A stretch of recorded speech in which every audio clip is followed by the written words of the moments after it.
Back in the podcast with Dan Shaughnessy, the acclaimed columnist of the Boston Globe. Dan, I wonder what it's been like to be you in the last few days, because you've got the Red Sox in a very, very surprising way, at least to me, making the playoffs and, in fact, hosting a wild card game this week.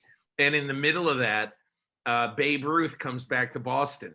And I just wonder what it's been like for you as a sports columnist.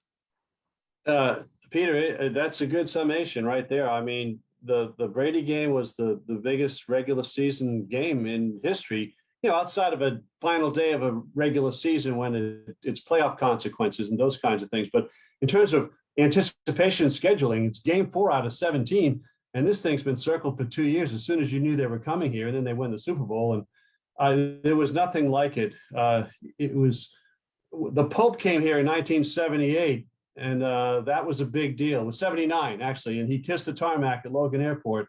And to me, this was the next biggest visit from a head of state or someone that there was so much worship and love for. Was Tom Brady coming back to New England? Of course, very conflicted. I thought the crowd stood up in a good way. They honored him pregame and they adored him, and then they booed him when the game started. So I thought everybody behaved correctly in the way I was hoping. Then we got a close game, so that was great. Yeah, and look, I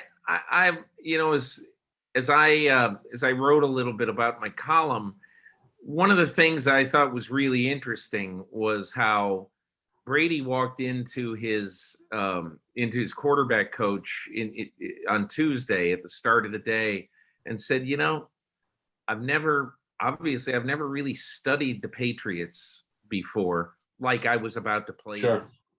And he said, this is going to be really, really hard. And it's going to be hard because, as he discovered and then went about looking at during the week, he and his backup, Blaine Gabbert and Clyde Christensen, the quarterback coach, other guys in the quarterback meeting room, Dan, they went back 10 years and watched a bunch of games from Belichick, that he had had against quarterbacks who were similar, basically great players who were immobile, Drew Brees, Peyton Manning. Sure. And so to try to get some clues from those particular games. And, actually I wrote about a couple of them that actually came to be in this game, but that's why I saw Brady last night for a few minutes after the game. And I have to tell you, it's the first time I ever thought he looked and sounded his age. Wow. Because he was exhausted. Right. That he couldn't wait to get back. He couldn't wait to get on the plane just to fall asleep. He had just, it's one thing to say, hey, big game, fun, all that stuff. Imagine being the person in the middle of the maelstrom. And imagine at the end of the day, even though sometimes he doesn't seem it, at the end of the day, you're still human. You have to deal with all these things. And you got 40 people who you've invited to the game. Every member of your family is there and everything. It's just, I was told by somebody who was in the box last night that there were a lot of tears before the game because everybody was very emotional about him coming back. Yeah, I can't imagine what it's like to be him in that situation because, we try so hard and, we've got all these talk radio stations and cable TV stations and they're just dedicated. It's like Station Tom 24/7, all of them, 2 radio, 2 TV.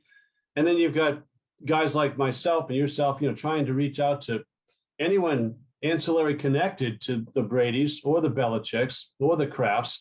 And you're pulling in all those stories. Seth Wickersham's book comes out in a good, timely fashion for that, adding fuel to the fire. Karen Gregan talks to Alex Guerrero, gets that. Tom Curran talks to Tom Sr. We had quotes from Brady's dad and Belichick's sons. We had the whole thing going. Everyone had a comment on this thing. And it was the biblical, story of, the mentor and the protege and the whole thing. It had so many layers. And I was hoping for a close game and to see some of Bill's genius or whatever come out. And in the middle of it, I think Patriot fans identified the next guy in a good way. They see Mac Jones complete 19 straight passes. And have a couple of touchdown drives and answer and take a tremendous beating and still hang in there. So I think it's unusual here, Peter, for people to be heartened by a loss, and they've done it twice this year now. Dan, I said that I wrote in my column, both teams won. Yeah. Because, really, if you're the Patriots, especially coming after that game last weekend, right. Which was an unmitigated disaster, coming after that game, you're saying, oh my God, is this going to be 49-3?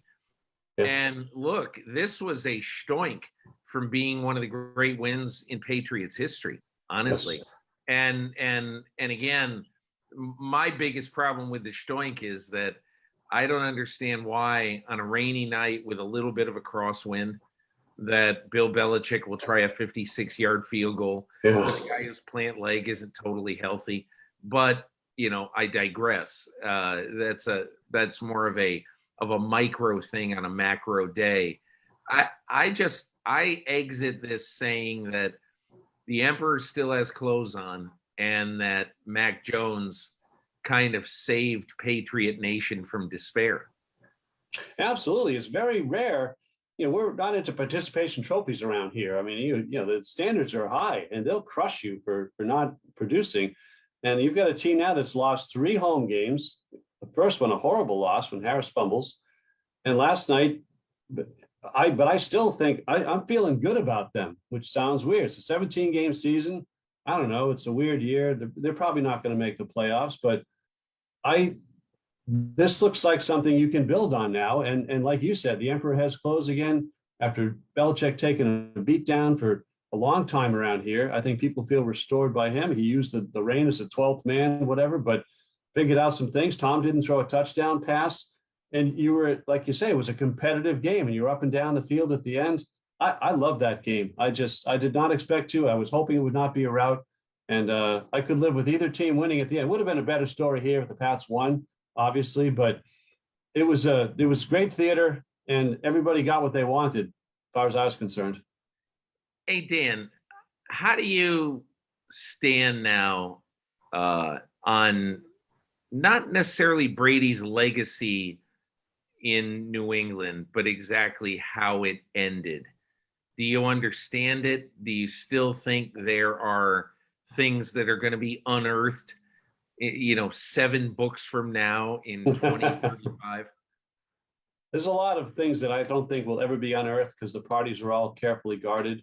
I mean, Bob Kraft's always the one willing to talk, and he's kind of got his truth out there in the Jeff Benedict book, and we know what Bob's truth is. And Bob likes to have everybody like him in both ways. He's a very agreeable guy that way, and he was hurt by it. But with Bill and Tom, I think the lines are drawn and the walls are there, and I don't think we're going to learn a whole lot more. They're careful. They do have respect for each other. I wasn't there. I've heard about Bill going in to visit Tom. You probably saw the whole thing for 20 minutes. That I want to know more about that as things unfold. To me, I'll tell you one thing about it. When I asked Brady about it at about 1:00 this morning, one of the things he said was, look, some things are private, should remain private. That will remain private. So, and you know what I thought to myself? Good. Yeah. Because it should. If you have a private meeting, let it remain private. I just hope it does. But I do think one of the things that happened is that Bill Belichick had never met face-to-face with Tom Brady in the last 18 months. Never. Ever since that fateful night where he's not available and Brady's got to talk to him on the phone.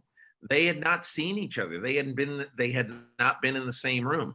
And look, as you know, they're not close anyway. They're very close, for years in a football sense, as coach and quarterback, but they're never, hey, let's go get a pizza. So that was a real significant thing. And Belichick is the one who asked for it.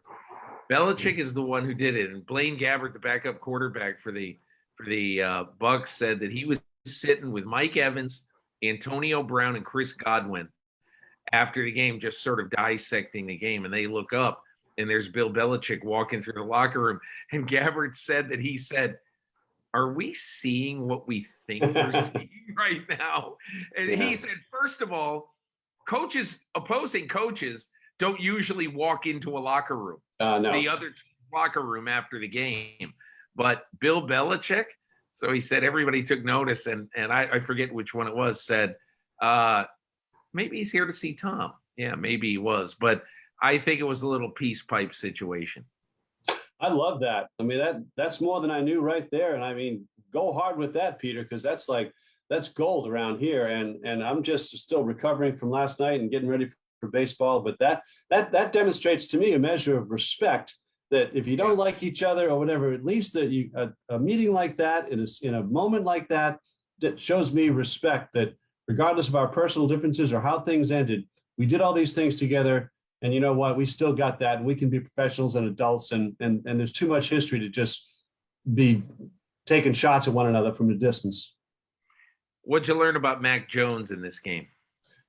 Peter, again, maybe I'm getting soft in my old age and too easily, satisfied here. I love this guy. Everything, the accuracy is what I love. The pocket presence, taking the hits, coming back for more. I worry about how that goes over the long haul. They're not doing a good job protecting him. I thought Josh's game planning opened it up a little, but the 19 straight passes, the 7 for 7 on the drive, the 2 answering TD drives, I love everything about him. The way he comports himself at the podium afterwards, no nonsense, very Patriot-like. And I think some of that was from Saban, or just the way this kid starts off, the way he's raised in Jacksonville and on up. But I mean, he's not going to be Marino or Burt Jones or the rifle or whatever, but I love watching him. And to me, it is mildly reminiscent of an early Brady. I don't think he's going to be Tom Brady, but Brady in 01, 02, 03, sure. The tight ends, the running backs, the check downs. This is that game. I'm going to finish and ask you 2 baseball questions because, of course, I'm into baseball. So as I look at this, the sort of the massacre of the Red Sox by the Yankees a couple of weeks ago is pretty fresh on my mind. How can the Red Sox and Nate Eovaldi, who's one great start, one bombing, how's Nate Eovaldi gonna beat the Yankees at Fenway on Tuesday? Eovaldi had almost impeccable numbers against the Yanks until that Friday night start a week and a half ago. And they lit him up in that game, his big stinker of the year. But he's healthy. I think they know one another almost too well. This is like the old days. They've seen each other a lot. I think this will be his 7th start against them this year. Sale never pitched against him. Now, Sale was hurt, but Sale came back for a soft landing and pitched against the Orioles 3 times, the Nationals, the Twins, the Mets. They wouldn't let Sale go near the Yankees. And now they may have him for an inning because he only went, I don't know, 2 and 2 1/3 yesterday, whatever that was. But Eovaldi, Yanks, it could go either way. The history is mostly in his favor. Garrett Cole with the Sox, they've cuffed him around for the most part, and he had 3 bad outings in September. So you have all that, and then this cast of all the big thumpers that they have. Red Sox have a chip in their shoulder. They feel disrespected. They're like every team, as you know. That's how the UConn women basketball at the end. Oh, nobody thought we could do it. So we get that from everyone right now, and we're used to that. But I am geeked up for this game in a big way, and it's raining like hell here today, and you saw it last night, and I think it'll be done by tomorrow night. But it'd be nice to have a good day for it. And again, Boston, New York, 1 game. Winner goes on, loser goes home. It is 78. It is game 7 in 04. We got all those components here, and it just doesn't get any better. And to have this on the heels of Brady, that's why I'm hoarse and busy and just so happy to be talking to you. Dan, you're writing a column about Bucky Dent, also known as Bucky Bleeping Dent. And I want to know, give me a little preview of what Bucky Dent is like now and what he sees in this game tomorrow. Is there a Bucky Dent moment in this playoff game? We talked about that specifically, and I got a prediction from him. And he also picked out who might be Bucky Dent circa 2021. We went all the way. We had a deep dive on this. He talked about his middle name. He's very happy. Did you know how they tape the names over the players' lockers, the visiting clubhouse guys? And when he would come in, it would be B.F. Dent over his locker. Anytime he played in Boston after that, he'd try to order get a dinner reservation or hotel and be rejected when he gave his name over the phone. It's very real 43 years later here. And the notion that you may not remember, they trotted him out before Game 7 in 2004 when the Sox roared back and won the 3 in a row. George Steinbrenner was so desperate they brought Bucky F. Dent out to throw out the ceremonial first pitch. And then Kevin Brown started, and they should have left Dent on the mound because Kevin Brown just got lit up. He said, Billy Crystal told me you were our best pitcher tonight. And that game was over early. Damon hit a grand slam in the second inning. It was 6-0, and it was a jailbreak. So, yeah, he's a very good sport about it. He's down in Florida. He's in Bradenton. He's living the good life and a wonderful guy. And Peter, this will infuriate Red Sox fans, but he and Torres, they're like Penn and Teller. They're like they take it on the road. I mean, Mike Torres is such a good sport. I didn't know. They're always doing appearances together. Bucky built a Fenway Park replica in Delray Beach for his baseball school, 33-year academy down in Delray, and built a replica Fenway. And opening night was in 1989. And Mike Torres agreed to come back and dedicate the field by pitching to Bucky and having him hit a home run into the new monster. That's the degree to which that would be like Buckner recreating the error. I mean, you just can't make the stuff up. That's, it's interesting because it reminds me of what happened late in life between Branca and Bobby Thompson. Yes.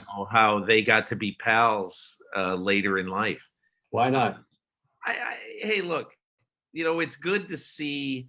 It's good to see some old traditions. I mean, how happy must Major League Baseball be to have a Yankees-Red Sox game?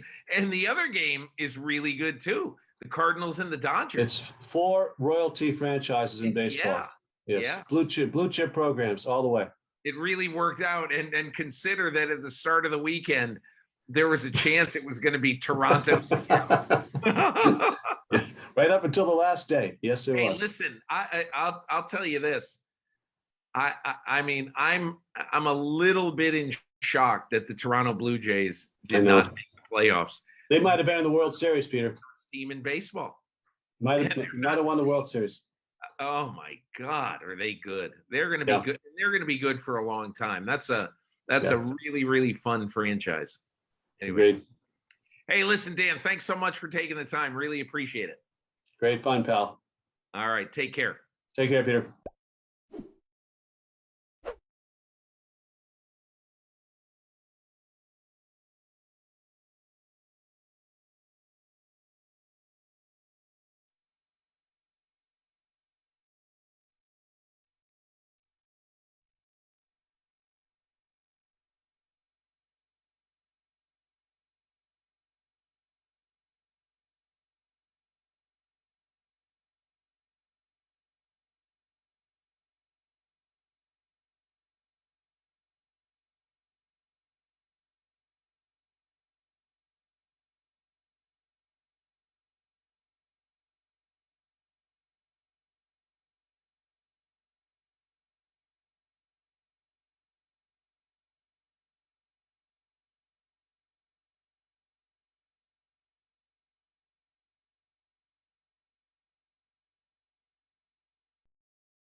Hi, I'm Mike Tirico, and thanks for watching. Make sure to hit subscribe for the latest news and highlights from NBC Sports.